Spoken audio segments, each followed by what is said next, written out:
দিনটা ছিল 2nd জানুয়ারি 2025। আজকের এই দিনটা আমার কাছে খুবই স্পেশাল। আজকের এই দিনটায় আমাদের পুরো পরিবার পেতে চলেছে একটা দারুণ স্পেশাল গিফট। তাই সকাল সকাল আমার দিদি, জামাইবাবু, বড় মামা, বড় মাইমা, আমার মা আর বুবাইদা মিলে বেরিয়ে পড়েছিলাম স্পেশাল গিফটটাকে বাড়ি আনার জন্য। আমরা বুবাইদার গাড়িতে উঠে পড়েছিলাম, আর জামাইবাবু আর আমার বড় মামা গেছিল তাদের স্কুটিতে। অনেকটা সকাল করেই আমাদেরকে বেরোতে হয়েছিল। ঘড়িতে তখন সময় 7টা মতো। কোথায় যাচ্ছি আর কি গিফট আনতে যাচ্ছি আমি জানি তোমরা সবাই একটু একটু গেস করতে পারছো। হ্যাঁ, আজ ছিল আমার দিদির ডেলিভারি, তাই আমরা সকাল সকাল চলে এসেছিলাম আইলেস হসপিটালের দমদম ব্রাঞ্চে।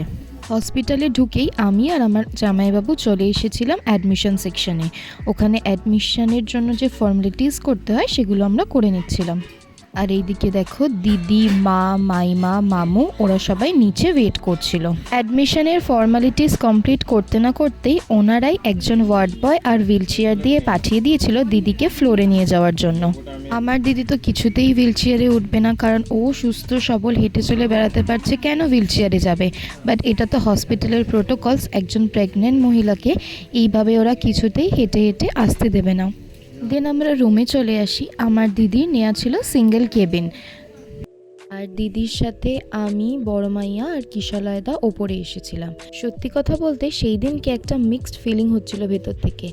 একদিকে যেমনি ভীষণ এক্সাইটমেন্ট হচ্ছিল, ভীষণ আনন্দ হচ্ছিল, আরেকদিকে একটু একটু টেনশনও হচ্ছিল সবার। দেন কিছুক্ষণ বাদে সিস্টার দিদি চলে এসেছিল প্রি অপারেটিভ ইনিশিয়াল চেকআপগুলো করিয়ে নেওয়ার জন্য। সব কিছু যেহেতু ওকেই ছিল, তাই জন্য সিস্টার দিদিরা দিদিকে রেডি করে দিয়েছিল ওটির জন্য। ওটির গাউন পরিয়ে মাথায় দুপাশে চুলগুলো টেনে টেনে বেঁধে রেডি করিয়ে দিয়েছিল, এবং কিছুক্ষণের মধ্যেই দিদিকে ওটিতে নামিয়ে আনা হয়েছিল। আর আমরা এই যে দেখো বাইরে ওয়েট করছিলাম। দেন কিছুক্ষণের মধ্যেই আমাদের ওয়েট আর টেনশন দুটোরই অবসান ঘটিয়ে চলে এসেছিল পেডিয়াট্রিক আমাদের বেবি বয়কে দেখানোর জন্য।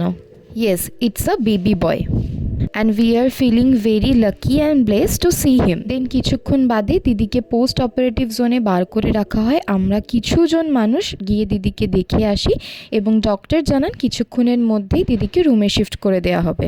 তাই আমরা চলে এসেছিলাম বাইরে কিছু খেয়ে নিতে, বিকজ সকাল থেকে কিছুই খাওয়া হয়নি। ভিজিটিং আওয়ার্সে সন্দেশকে দেখে কোলে নিয়ে ভীষণ এক্সাইটেড হয়ে আজকের দিনটাকে শেষ করলাম। আফটার অল নিউ মিমি বলে কথা, এক্সাইটমেন্ট তো বানতাই হ্যায়।